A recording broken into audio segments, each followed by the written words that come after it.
கர்த்தருடைய பரிசுத்தமான நாமம் மகிமைப்படுவதாக. ஆசீர்வாதமான ஒரு நல்ல கால வேளையிலேயும் பாளையங்கோட்டை இந்திய தேவ சபையிலிருந்து காலை மன்னாவை உங்களுக்கு வழங்குவதில் மிகுந்த சந்தோஷம். கிருபையாய் கர்த்தர் தந்த நாளுக்காக கர்த்தரை துதிப்போம்.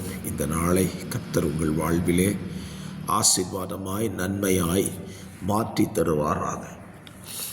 இந்த காலை ஸ்தோத்திரம் தியானத்திற்காக 1 சாமுவேல் 14ஆம் அதிகாரத்தை இன்றைக்கு வாசித்து தியானியுங்கள். அந்த அதிகாரத்திலிருந்து கர்த்தர் உங்களோடு கூட பேசுவாராக. இந்த அதிகாரத்தில் பெலிஸ்தருக்கு விரோதமான யுத்தத்தை யோனத்தானும் அவன் ஆயுததாரியும் செய்த ஒரு பெரிய யுத்தத்தை நீங்கள் இந்த அதிகாரத்தில் வாசிக்கலாம். இந்த அதிகாரத்தில் இந்த காலை தியானத்திற்கான ஒரு வார்த்தையை வாசிக்கிறேன். அதனுடைய 27வது வசனம். யோனத்தான் தன் தகப்பன் ஜனங்களுக்கு ஆணையிட்டதை கேள்விப்படவில்லை. அவன் தன் கையில் இருந்த கோலை நீட்டி அதன் நுனியினாலே தேன் கூட்டை குத்தி அதை எடுத்து தன் வாயில் போட்டு கொண்டான். அதனாலே அவன் கண்கள் தெளிந்தது.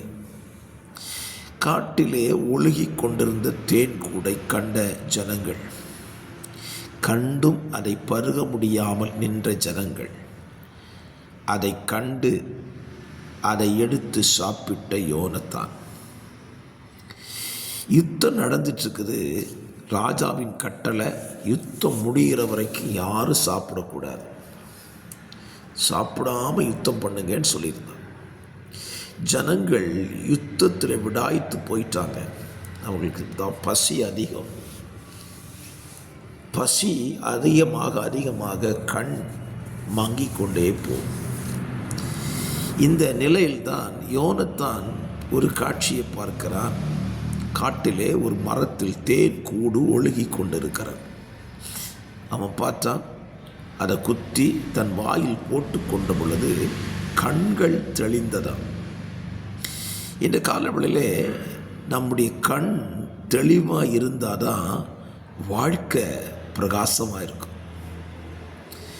இன்றைக்கி கண் தெளிவில்லாமல் போனதுக்கு காரணம் என்ன? தேவ ஜனங்கள் வேத வசனமாகிய தேன் கூட்டை புசிக்க மறந்துட்டாங்க. தேன் கூட்டை புசிக்க மறந்து எதையோ சாப்பிட ஆரம்பித்ததுனால இன்றைக்கி கண் அவங்களுக்கு மங்கலாயிற்று.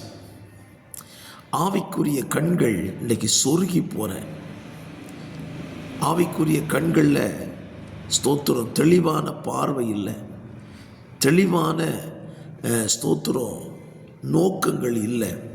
காரணம் என்ன? வசன வாழ்க்கையில் இல்லை.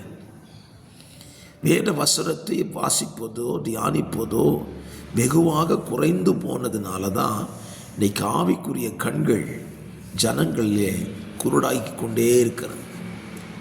அதுவும் தெளிவில்லாமல் போயிட்டே இருக்கு. என்னை கேட்கிற அருமையான கர்த்தருடைய பிள்ளைகளே, உங்கள் கண் தெளிவாக இருக்குதா? கொஞ்சம் பாருங்கள். ஆவிக்குரிய வாழ்க்கையில் உங்கள் கண் தெளிவாக இருந்துச்சுன்னா எல்லாவற்றையும் இனம் கண்டு கொள்ளுவீர்கள். எது பாவம், எது பரிசுத்தம், எது கர்த்தருக்கு பிரியம், எது கர்த்தருக்கு பிரியம் இல்லைங்கிறத நீங்கள் கண்டுபிடிச்சிடலாம்.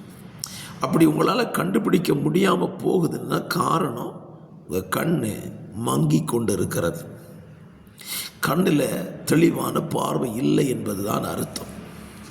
ஆகவே என்னை கேட்கிற அருமையான கர்த்தருடைய பிள்ளைகளே, உங்கள் வாழ்க்கையில் உங்கள் கண் தெளிவாக இருப்பதற்கு இன்றைக்கு காலையில் கர்த்தர் உங்களுக்கு சொல்லுகிற ஒரு வார்த்தை, காட்டிலே தேன் கூடு ஒழுகி கொண்டிருக்கிறது. இன்றைக்கி கர்த்தர் வசனத்தை ஏராளமாக உங்களுக்கு கொடுத்துட்ருக்கிறார். ஒழுகுகிற தேன் கூட்டை குத்தி சாப்பிட வேண்டியது நம்ம பொறுப்பு. நம்ம தான் வசனத்தை எடுத்து சாப்பிடணும். அப்படி சாப்பிட்டு பாருங்கள், உங்கள் கண் தெளிவாக இருக்கும். சத்துருவை பின்தொடர்ந்து அதை அழிப்பதற்கு உதவிகரமாக இருக்கும்.